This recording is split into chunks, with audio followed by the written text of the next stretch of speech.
আওয়ামী লীগের রাজনীতি নিষিদ্ধ করার সিদ্ধান্তকে স্বাগত জানালো বিএনপি। এছাড়া বিতর্ক এড়াতে যথাযথ আইন অনুসরণ করতে হবে বলে জানায় দলটি। রোববার রাজধানীর আন্তর্জাতিক মাতৃভাষা ইনস্টিটিউটে এক সেমিনারে আলোচনায় বিএনপি স্থায়ী কমিটির সদস্য সালাউদ্দিন আহমেদ বলেন, বিচারের আগ পর্যন্ত আওয়ামী লীগের রাজনৈতিক কার্যক্রম নিষিদ্ধে অন্তর্বর্তী সরকারের পদক্ষেপকে আমরা স্বাগত জানাই। সরকারকে সহযোগিতার আশ্বাসও দেন এই বিএনপি নেতা। আওয়ামী লীগ একটি ফেসিবাদী শক্তি, আওয়ামী লীগ একটি মাফিয়া শক্তিতে পরিণত হয়েছিল।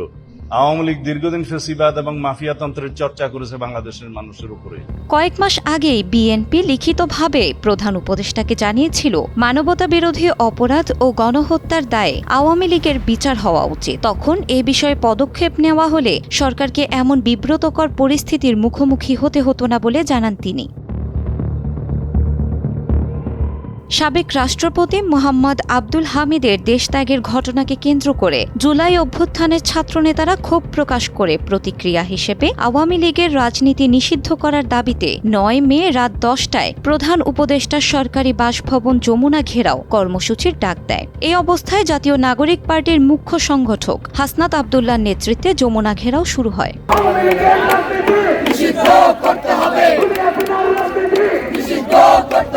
টানা ২ দিন আন্দোলন কর্মসূচি এবং দেশের বিভিন্ন পথে ব্লকেট কর্মসূচির পর এ নিয়ে সিদ্ধান্ত জানিয়েছে অন্তর্বর্তী সরকার। শনিবার রাতে প্রধান উপদেষ্টা অধ্যাপক মোহাম্মদ ইউনূসের সভাপতিত্বে বিশেষ সভায় আন্তর্জাতিক অপরাধ ট্রাইব্যুনালে বাংলাদেশ আওয়ামী লীগ ও তার নেতাদের বিচার কার্য সম্পন্ন না হওয়া পর্যন্ত দলটির যাবতীয় কার্যক্রম নিষিদ্ধ করার সিদ্ধান্ত জানানো হয়।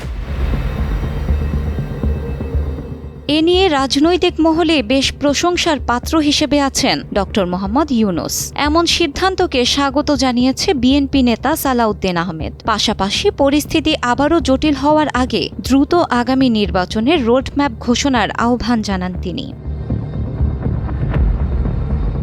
গত ৫ আগস্ট গণ অভ্যুত্থানের তোপের মুখে পড়ে দেশ ছেড়ে পালিয়ে যেতে বাধ্য হয় স্বৈরাচার শাসক শেখ হাসিনা। এরপর রাজনৈতিক দল হিসেবে আওয়ামী লীগকে নিষিদ্ধ করার দাবি ওঠে কয়েকবার। তবে এতদিন এ নিয়ে কোনো সিদ্ধান্ত গৃহীত না হলেও এবার আওয়ামী লীগের রাজনীতি নিষিদ্ধ করার সিদ্ধান্ত জানিয়েছে অন্তর্বর্তী সরকার। শিলা ইসলাম, সময়ের আলো।